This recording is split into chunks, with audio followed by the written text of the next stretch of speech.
না, কিন্তু এই ভাষায় আক্রমণ।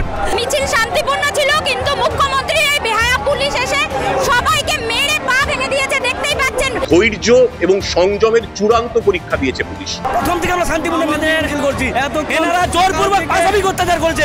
সরকারি কর্মচারী যারা আছে তাদেরকে যেতে দিচ্ছে না। আমরা যেটা করতে হয়েছে আমাদেরকে, সেটা বাধ্য হয়ে। কসবার ডিআই অফিসের পর সল্টলেকের বিকাশ ভবন, ফের পুলিশের বিরুদ্ধে অতি সক্রিয়তার অভিযোগ। চাকরিহারাদের অভিযান ঘিরে তুলকালাম। বৃহস্পতিবার সকাল থেকে রাত উত্তপ্ত পরিস্থিতি। বিক্ষোভকারীদের হঠাতে পুলিশের তুমুল লাঠি। কেন পরিস্থিতি নিয়ন্ত্রণ করতে পারল না পুলিশ? আন্দোলনকারীরা আছেন, তারা গত 10 দিন ধরে রোটেশন ভিত্তিতে পালা করে বিকাশ ভবনের সামনে শান্তিপূর্ণ অবস্থান করছিলেন, এবং এই শান্তিপূর্ণ অবস্থান গত 10 দিন ধরে চলছিল আপনারা জানেন, এবং সেখানে পুলিশের প্রশাসনের পূর্ণ সহযোগিতা ছিল। আমার এই ড্রেসগুলো চাই, ডিসকাউন্টও দিচ্ছে। এই গরমে সারাটা দিন যদি ফ্যান চলে, যা ডিসকাউন্ট পাবে সবই ইলেকট্রিক বিলের পেটে যাবে। তাহলে ফ্যান বদলে দাও, স্টাইলিশ তো বটেই, তার উপর ইলেকট্রিক বিলও বাঁচিয়ে দেয়। চলো কিছুটা সেভিংস করি, তুমি, আমি আর ভিগার্ড বিএলডিসি ফ্যানস। গণতান্ত্রিক পদ্ধতিতে শান্তিপূর্ণ আন্দোলন হলে কোথাও কোনো অসুবিধা নেই, গত 10 দিনেও ছিল না।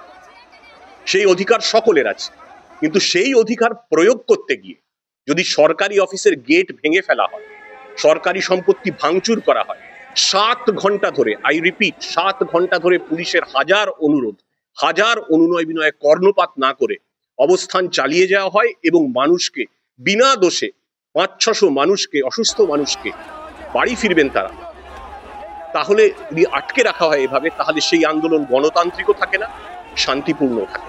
বল প্রয়োগ করার কোনো ধরনের উদ্দেশ্য আমাদের ছিল না। করার উদ্দেশ্য থাকলে সেটা গেট ভাঙার সময় করে দেয়া হতো, করা হয়নি। কিন্তু যখন তাদের বের করার চেষ্টা করা হলো, তখন পুলিশের ওপর ইট বোতল এলো, এবং যারা বেরোচ্ছেন তাদের শারীরিক প্রাণ সংশয়ের ঝুঁকি থাকে। আমরা নিরাপদে তাদের বার করেছি, এবং এই বার করার প্রক্রিয়ায় যেটুকু বল প্রয়োগ করতে হয়েছে সেটুকু হয়েছে, এবং সেটা স্বীকার করতে আমাদের কোনো দ্বিধা নেই। ধৈর্য এবং সংযমের চূড়ান্ত পরীক্ষা দিয়েছে পুলিশ। পুলিশ অসহায় ছিল না, পুলিশ সংযত ছিল। এর আগে কসবার ডিআই অফিস, এক পুলিশ অফিসারকে লাথি মারতে দেখা যায়, যা নিয়ে বিতর্কের ঝড় ওঠে। বিকাশ ভবনের ঘটনাতেও কি পুলিশ একটু সংবেদনশীল হতে পারত না? বর্বরচিত, অমানবিক, হৃদয় বিদারক ও সভ্য দেশে এগুলো হয় না। পুলিশের বেতন দিয়ে আমরা ট্যাক্সের টাকায়, পুলিশকে এই কাজ করতে দেওয়া হয়নি। শিক্ষকদের জাতির মেরুদণ্ড বলা হয়। শিক্ষক শব্দের সঙ্গে একটা অত্যন্ত শ্রদ্ধার সম্পর্ক রয়েছে। তাই বিদ্যাসাগরের দেশে, স্বামী বিবেকানন্দের দেশে এই জিনিস কখনোই সভ্য সমাজে টলারেবল নয়। আমরা নিন্দা করি। পুলিশরা শান্তিপূর্ণ অবস্থান জানে না, এরা প্রতারণা করেছে প্রত্যেকটা মানুষের সঙ্গে, এদেরকে একরাশ ধিক্কার। এরা প্রত্যেকটা চোরেদের সরকারের এরা পুলিশ। মিছিল শান্তিপূর্ণ ছিল, কিন্তু মুখ্যমন্ত্রী এই বেহায়া পুলিশ এসে সবাইকে মেরে পা ভেঙে দিয়েছে, দেখতেই পাচ্ছেন।